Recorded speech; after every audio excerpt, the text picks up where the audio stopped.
Welcome back to Fashion Fanatics Golden Globes. Okay, we've talked about all of the shades of pale. We've talked about the plunging necklines. We've talked about the fit and flare gowns. But who had the entire package? Who had it all? Who put it all together exactly right? Sam, who was your best dressed woman? I loved my two peacocks, Sofia Vergara and Evan Rachel Wood. First of all, let's start with Evan Rachel Wood in Gucci Premier. This dress was incredible. The amount of detail, the color, the gradient of the color, the scales, the beading, the feathers. She looked like a peacock. That plunging neckline showed enough skin to balance out that kind of strength of that dress. Her body was insane. The only thing I didn't love was the hair.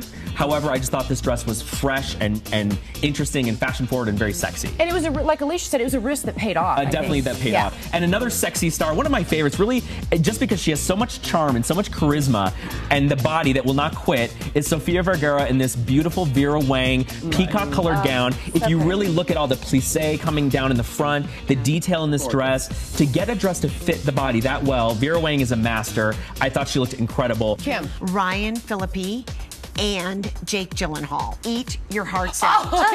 Reese Witherspoon with that just rolled out of bed hair, that red, like, just come hither. She oozed of sex. She's curvy. I loved her. Okay, Alicia, what did you think? Well, I have to say, I mean, obviously all good choices, you guys, and you know I agree with you. But Kate Beckinsale, perfection. That Cavalli gown on her is stunning. I mean, look, the hair is right, the earrings are beautiful, and she owns it. I kind of gave it away because everybody knows that the Charlize Theron with that beautiful headband, and I also agree with you, Reese Witherspoon, really amazing. But I have to give it to Octavia Spencer in Tadashi Soji. I'm going to tell you that the line of that dress, for a woman of her age and size, I thought was really nice. It was out in the shoulders because you really wanted to create that center area. It was very linear, so it gave her a little bit of height. I love the fact that she partnered it with these beautiful Irene Neuwirth moonstone earrings. I thought it was really a beautiful look. And then when you really contrast that to somebody like Melissa McCarthy, for example, in Badgley Mishka. They obviously do not know how to design for a woman of that size. She got that dress on the corner of regret and tragedy. All right, let's change this up. Let's talk about the men. The men really brought it this year. Right. Who were your favorites? Okay, Ricky Gervais in Ted Baker.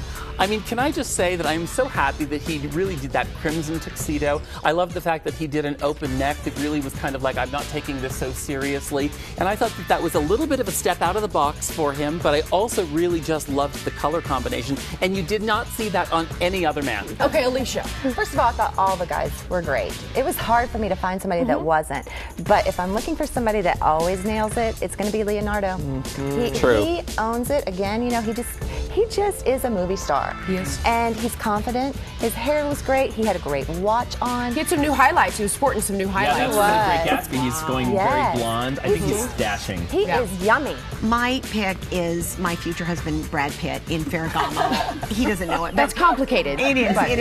But he just, he just makes everything look fabulous. It worked for Angelina. It could work for you. There you go.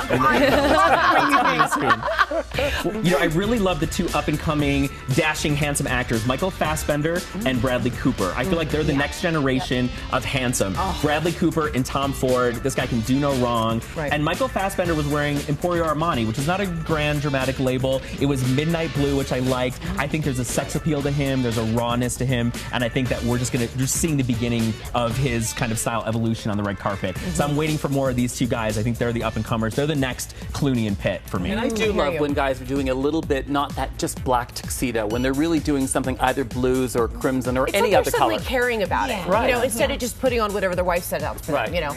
All right, well, now that we've seen the va va va voom, coming up, who wore the va va va gloom? Or should they have just arrived naked? All right, now that we've got your attention, the honorable mentions don't go away now, fashion worshipers.